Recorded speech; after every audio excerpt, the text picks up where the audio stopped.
जहाँ दोस्तों आज की इस वीडियो के माध्यम से हम बात करेंगे college private admissions BA, BCom, BSc, MA, MCom, MSc में अगर हमें 2025-26 सेशन में प्राइवेट में एडमिशन लेना है तो हम प्राइवेट में एडमिशन कैसे लेंगे, कब से शुरू होंगे, ये सारी इंफॉर्मेशन आज की इस वीडियो के माध्यम से हम देखने वाले हैं। देखिए दोस्तों, होता क्या है, एक तो हमारा रेगुलर एडमिशंस होता है और एक हमारा प्राइवेट एडमिशंस होता है। रेगुलर एडमिशंस हमारी काउंसलिंग के थ्रू होते हैं। आप सभी अच्छे से जानते होंगे, एक काउंसलिंग होती है जिसके राउंड निकलते हैं। उन राउंड में हमें registration, choice filling, document verifications वगैरह ये सारी चीज़ें करवानी ही होती हैं। इसके बाद एक मेरिट लिस्ट आती है, अगर मेरिट लिस्ट में नाम आ जाता है तभी हमारा एडमिशंस होता है, ठीक है। लेकिन यहाँ पर हम बात करेंगे प्राइवेट में एडमिशन। ये प्राइवेट में एडमिशन लेने के लिए हमें कोई भी काउंसलिंग नहीं करनी होती है। क्या होता है, डायरेक्ट यूनिवर्सिटी की वेबसाइट पर सबसे पहले एक नोटिफिकेशंस आता है। उस नोटिफिकेशंस में एक लास्ट डेट बताई जाती है, ठीक है। उस लास्ट डेट तक हमें एक फॉर्म होता है जिसे हम कहते हैं, दोस्तों कौन सा फॉर्म, एक रजिस्ट्रेशन फॉर्म होता है, वो सबमिट करना होता है। उस रजिस्ट्रेशन फॉर्म की फीस कितनी रहने वाली है, वो फीस भी उस नोटिफिकेशंस में रहती है। सभी यूनिवर्सिटी की फ़ीस अलग-अलग रहती है। जैसे कि अगर हम जीवाजी यूनिवर्सिटी की बात करें तो शायद इसके ₹100 रहते हैं। किसी यूनिवर्सिटी की, अगर हम बरकतुल्लाह यूनिवर्सिटी की बात करें तो उसके साथ 130 या 230 रहते हैं। तो इस तरह से सभी यूनिवर्सिटी की जो फ़ीस होती है, रजिस्ट्रेशन फ़ीस, वो अलग-अलग होती है, ठीक है। तो यहाँ पर जो प्राइवेट में एडमिशंस लेने का आखिरकार मतलब क्या होता है, देखिए, रेगुलर में ऐसे स्टूडेंट जो रेगुलर में एडमिशन्स नहीं ले पाते हैं, ठीक है? तो वो क्या करते हैं, प्राइवेट में एडमिशन्स लेना चाहते हैं। अगर वो रेगुलर में एडमिशन्स नहीं लेंगे, तो अगले साल का इंतज़ार करेंगे और उनका 1 साल खराब हो जाएगा। तो 1 साल खराब होने से बचाने के लिए काफ़ी स्टूडेंट प्राइवेट में एडमिशन्स लेते हैं। काफ़ी स्टूडेंट ऐसे हैं कि वो यूजी कोर्स के साथ-साथ एक या पीजी कोर्स के साथ-साथ कोई दूसरा कोर्स भी करना चाहते हैं। ऐसा भी हो सकता है आपकी गवर्नमेंट जॉब हो, तो गवर्नमेंट जॉब के कारण आपको जो कोर्स करना है, वो आपको रेगुलर ना करके प्राइवेट करना है। प्राइवेट में क्या होता है, हमें डेली कॉलेज नहीं जाना है, हमें कोई भी सीसी टेस्ट नहीं देना है, कॉलेज की किसी भी एक्टिविटी में पार्टिसिपेट नहीं करना है। हमको क्या करना होता है, डायरेक्ट हमें केवल एक एडमिशन लेना है, जो कि हमारा रजिस्ट्रेशन के थ्रू हमारा एडमिशन्स हो जाएगा, ठीक है? और एडमिशन्स होने के बाद में हमें केवल और केवल एग्ज़ाम फॉर्म सबमिट करना होता है। जिस तरह से रेगुलर के एग्ज़ाम्स होते हैं, उसी तरह से सेम टू सेम प्राइवेट के भी एडमिस जो कि एग्ज़ाम्स होते हैं, ठीक है? जिस तरह से रेगुलर के एग्ज़ाम फॉर्म भरे जाते हैं, ठीक उसी प्रकार से प्राइवेट के भी एग्ज़ाम फॉर्म भरे जाते हैं। दोनों के एग्ज़ाम साथ-साथ में होते हैं। आपके साथ में रेगुलर का स्टूडेंट भी एग्ज़ाम देगा, आपके साथ प्राइवेट का स्टूडेंट भी एग्ज़ाम देगा, तो एग्ज़ाम में कोई भी अंतर नहीं होता है, ठीक है? हमें क्या करना होता है, हमने एडमिशन ले लिया, एडमिशन लेने के बाद में क्या करेंगे, हमें केवल और केवल एग्ज़ाम फॉर्म सबमिट करना है और डायरेक्ट हम एग्ज़ाम देने के लिए जाएँगे और कोई भी काम करने की हमें आवश्यकता नहीं होती है, ठीक है? और जो प्रैक्टिकल प्रोजेक्ट वगैरह होते हैं, वो भी हमें सबमिट करने होते हैं। इसकी डेट वगैरह वो आपको कॉलेज से ही मिलेगी, ठीक है? और जो प्राइवेट में एडमिशन्स होते हैं, वो बीए, बीकॉम, बीएससी और एमए, एमकॉम, एमएससी में ही एडमिशन्स होते हैं केवल। अब ऐसा होता है किसी कॉलेज में दोस्तों एमए हिंदी से हो रहा है, तो किसी कॉलेज में एमए इंग्लिश से हो रहा है।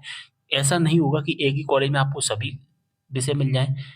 एमएससी किसी कॉलेज में मैथ से होगा, किसी कॉलेज में फिजिक्स से होगा, किसी कॉलेज में केमिस्ट्री से होगा। ऐसा नहीं होगा कि आपको सभी कोर्स या सभी विषय एक ही कॉलेज में मिल जाए, आपको फाइंड करने पड़ेंगे, ठीक है? आप यूनिवर्सिटी की वेबसाइट पर भी देख सकते हैं, जब नोटिफ़िकेशंस आएगा, जब फॉर्म सबमिट होंगे तो वहाँ पर आपको कॉलेज सेलेक्ट करने के ऑप्शंस आते हैं, उस टाइम पर भी आप चेक कर सकते हैं। जो भी लिस्ट आपको दिखाई देगी, उस लिस्ट में से आपको जो कि स कॉलेज सेलेक्ट करके उस कॉलेज में रजिस्ट्रेशन करना होगा, ठीक है? बात समझ में आ गई? अब यहाँ पर हम बात करेंगे प्राइवेट एडमिशन 2025-26 कब से होंगे। अभी तो मैंने जो इन्फॉर्मेशन दी थी वो प्राइवेट एडमिशन्स के बारे में इन्फॉर्मेशन दी थी आपको कि अब इसके एडमिशन्स कब से शुरू होंगे। देखिए दोस्तों, नवंबर का महीना लग चुका है, ठीक है? 1 दिन बाद जो कि नवंबर का महीना ही लग जाएगा, जब मैं शूट कर रहा हूँ अक्टूबर है, ठीक है? और होता क्या है, अभी तक चाहे हम 2024 का डेटा उठाकर देखें, ठीक है?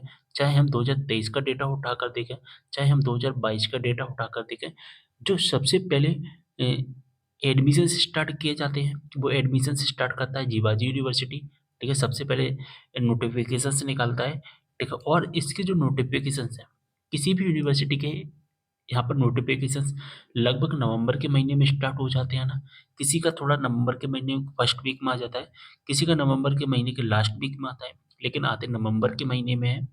अब यहाँ पर एडमिशन्स जो होते हैं वो 2 तरह से होते हैं। कैसे 2 तरह से, एक तो यूजी स्टूडेंट का होता है और एक पीजी स्टूडेंट का एडमिशन्स होता है। यूजी के जो एडमिशन्स होते हैं थोड़ा लेट होते हैं, पीजी के एडमिशन्स होते हैं थोड़ा जल्दी होते हैं। इसका क्या कारण होता है कि यूजी के 1 साल में 1 बार एग्ज़ाम्स होते हैं, एनुअल एग्ज़ाम्स होते हैं जिनके मई-जून में एग्ज़ाम्स होते हैं, और पीजी के 1 साल में 2 बार होते हैं। एक तो दिसंबर का सेशन होता है, एक हमारा जून का सेशन होता है। इस वजह से जो दिसंबर वाला जो फर्स्ट सेमेस्टर होता है उनके एग्ज़ाम रेगुलर के साथ नहीं करवाना है तो हम ज़्यादा डिले नहीं कर सकते। लगभग फरवरी के महीने तक इनको एग्ज़ाम्स करवाने ही होते हैं एवरी कंडीशन में। तो ऐसा होता है, जो पीजी वाले स्टूडेंट है होते हैं, हम कहें जो सेमेस्टर वाइज़ जो एग्ज़ाम्स होते हैं उनके एडमिशन जल्दी होते हैं। तो अब जिनके फर्स्ट सेमेस्टर है, जैसा कि एमए, एमकॉम, एमएससी का हमारा फर्स्ट सेमेस्टर होगा, तो इनके एग्ज़ाम फॉर्म सॉरी इनके एडमिशन फॉर्म बहुत जल्दी आ जाएँगे, और जैसे ही आ जाएँगे मैं आपको वीडियो के माध्यम से सबसे पहले अपने एसबीजी चैनल के माध्यम से आपको अपडेट दूँगा। तो एसबीजी चैनल को सब्सक्राइब कर लेना है, प्राइवेट एडमिशन से हर संबंधित आपको इन्फॉर्मेशन देने की कोशिश करता हूँ, ठीक है? अगर हम यूजी की बात करें तो यूजी के एडमिशन्स होते हैं वो थोड़ा लेट होते हैं, और थोड़ा लेट का मतलब हो गया कि जैसे कि दिसंबर के महीने में नोटिफ़िकेशंस आ सकता है, जनवरी के महीने में नोटिफ़िकेशंस आ सकता है। जीवाजी यूनिवर्सिटी की बात करें तो यूजी का जो नोटिफ़िकेशंस होता है हमारा, जो कि लास्ट जनवरी में आता है, और पीजी का अगर हम बात करें तो नवंबर के महीने में कभी भी नोटिफ़िकेशंस आ जाता है, ठीक है?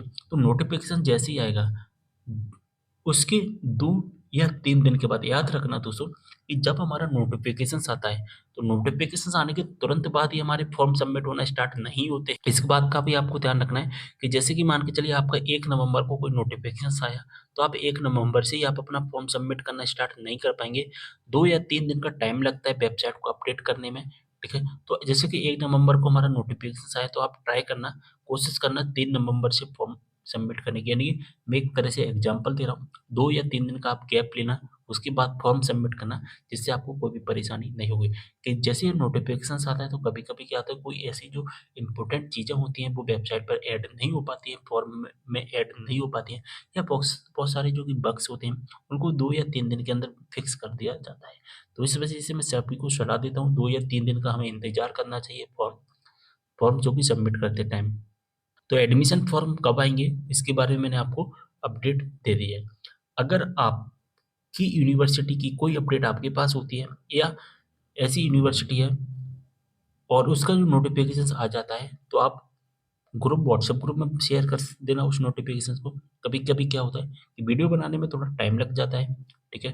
जब मैं नोटिफ़िकेशंस देखूँगा, वीडियोज़ बनाऊँगा तो उसमें थोड़ा टाइम लग जाता है। अगर कोई भी नोटिफ़िकेशंस आपको मिलता है तो तुरंत व्हाट्सएप ग्रुप, तुरंत टेलीग्राम ग्रुप में शेयर करना, जिससे आपके साथ-साथ आपके साथ के जो स्टूडेंट होंगे उनको भी हेल्प होगी, और मैं तो कोशिश करता ही हूँ सभी को अपडेट देने का वीडियो के माध्यम से, ठीक है? तो व्हाट्सएप ग्रुप जॉइन कर लेना, लिंक आपको डिस्क्रिप्शन बॉक्स में मिल जाएगा। टेलीग्राम ग्रुप जॉइन कर लेना, लिंक आपको डिस्क्रिप्शन बॉक्स में मिल जाएगा, ठीक है? सारी चीज़ें समझ में आ गई होंगी तो वीडियो को शेयर करना है, और कोई भी डाउट हो आप मुझे कमेंट करना, मैं आपकी प्रॉब्लम को सॉल्व करने की पूरी कोशिश करूँगा।